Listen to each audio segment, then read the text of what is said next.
अवधूत चिंतन श्री गुरुदेव दत्त. श्री स्वामी समर्थ. जय जय स्वामी समर्थ.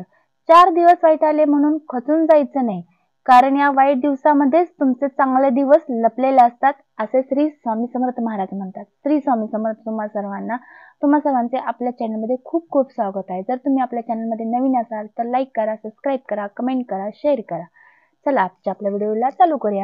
आपला आजचा व्हिडिओ आहे 14व्या अध्यायाचं महत्व. गुरुचरित्र मधील 14वा अध्याय पठन केल्याने काय त्याची फलप्राप्ती होते, श्री गुरूंची आपल्यावर कशी कृपा होते, हे आपण जाणून घेऊया आपल्या हितगुजामार्फत.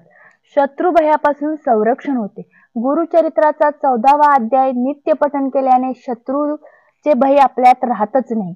आपल्याला शत्रूपासून धोका असेल तर तो गुरुकृपेने नक्कीच पूर्णपणे कमी होतो.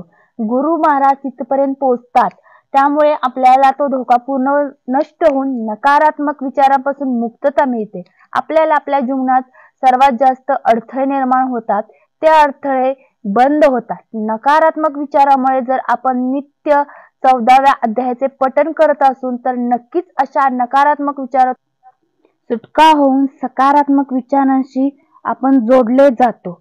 प्रेम आणि नातेसंबंधामध्ये यश. जर आपल्याला नातेसंबंधात कटुता असेल किंवा प्रेम प्रकरणात यश येत नसेल तर नक्कीच गुरुचरित्रातील 14व्या अध्यायाच्या नित्य पठणाने आपल्याला नातेसंबंधात मधुरता येऊन आपल्याला सौख्याची आणि आनंदाची प्राप्ती होते.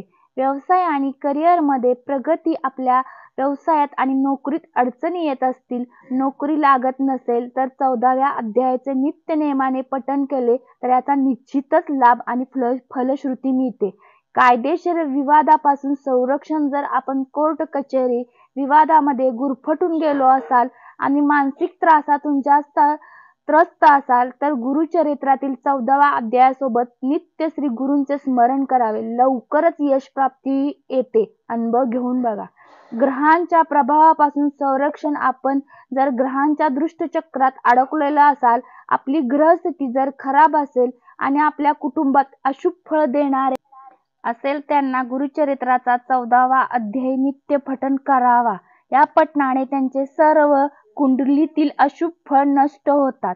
ताणतणावामुक्त होते. आपण तणावग्रस्त असाल, कोणत्या काळजीने आपल्याला पोखरून काढले असेल तर अशा स्थितीत मधुर बाहेर येण्यासाठी आपण नित्य गुरुचरित्राच्या 14व्या अध्यायाचे वाचन केलेच पाहिजे.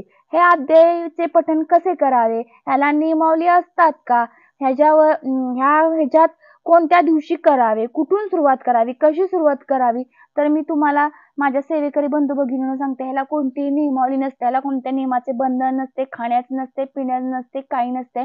आपण जर गुरुवारी किंवा रोजच जर गुरुचरित्रातील 14व्या अध्यायाचे जर नित्य नेमाने पठन केले तर किती कारणी मार्ग लागतात बघा, मार्गी लागतात. थोडक्यात काय तर 14वा अध्याय अतिशय लाभ देणारा, अतिशय फलश्रुती देणारा आणि संकटमुक्त करणारा असा हा 14वा अध्याय आहे. जर तो तुम्ही मनापासून पठन केला तर याची मधुरता तुम्हाला लाभेलच, शिवाय फलश्रुती तुमच्या घरातील नैचारिकता, वाईट शक्ती, निगेटिव्हिटी बाहेर जाईल. तुमचे कुठे कोर्ट कचेरीची कामे असतील तर त्या अध्यायाचे पठन करून स्वामी समर्थ महाराजांना जर मनापासून तुम्ही हाक मारली तर ह्यातून सुद्धा तुमची मुक्तता होईल. लग्नाचे कुणाचे दोष असतील यातून मुक्तता होईल. किती प्रश्न आहेत बघा, त्याला उत्तर आणि कारण एकच आहे. 14व्या अध्यायाचे नित्य नेमाने पठन करा. सद्गुरु गुरुमाऊलींनी आपल्याला हे ज्ञान प्राप्त करून दिलेले आहे. महिलांना हा अधिकार प्राप्त करून दिलेला आहे. दिंडोरी प्रणित मार्गातील आपले हे गुरुचरित्रातील 14व्या अध्यायाचे पठण जो कोणी नित्य नेमाने करेल त्याला निश्चितच फलप्रसूती मिळेलच नाही तर मिळणारच. हे 100% स्वामी समर्थ महाराजांना अनुसरून सांगते. श्री स्वामी समर्थ. जय जय स्वामी समर्थ. नवीन असाल तर निश्चितच श्री स्वामी समर्थ अशी एक कमेंट करा, लाईक करा, शेअर करा, सबस्क्राईब करा.